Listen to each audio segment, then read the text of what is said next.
तर बघा शेतकरी मित्रांनो, पीक विम्याअंतर्गत जर तुम्ही नुकसान भरपाईचे तुम्हाला पैसे आले नसेल आणि तुम्ही पीक विमा काढलेला असेल तर भरपूरशा शेतकऱ्यांना हे पैसे जमा झालेले आहे, परंतु खूप साऱ्या शेतकऱ्यांना हे पैसे जमा झालेले नसतील।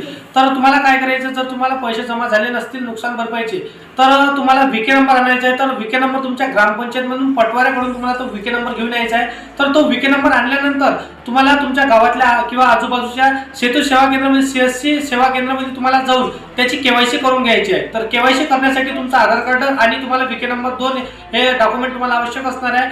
तर त्यानंतर जर केवायसी करायला जाल तर तुमच्या आधार कार्डला मोबाईल नंबर लिंक असणे गरजेचे असणार आहे किंवा तुमच्या बोटाचे ठसे हे अपडेटेड असणे गरजेचे असणार आहे। तर किंवा लागत नसेल त्या फिंगरप्रिंट मशीनवर जर तुमच्या बोटाचे ठसे कॅच होत नसेल तर तुम्हाला आधार कार्ड अपडेट करून फिंगरप्रिंट अपडेटेड करून घ्यायचं आहे, म्हणजे तुमची केवायसी सक्सेसफुल होऊन जाईल आणि पीक विम्याचे जर तुम्ही विमा काढला असेल तर नुकसान भरपाईचे पैसे तुम्हाला येऊन जातील। तर व्हिडिओ आवडला असेल तर व्हिडिओला लाईक नक्की करा, आपल्या मित्राला मैत्रिणीला शेअर करायला विसरू नका आणि असेच कामाचे व्हिडिओ डेली बघण्यासाठी या चॅनलला सबस्क्राइब करून बेल नोटिफिकेशनला प्रेस करून ठेवा।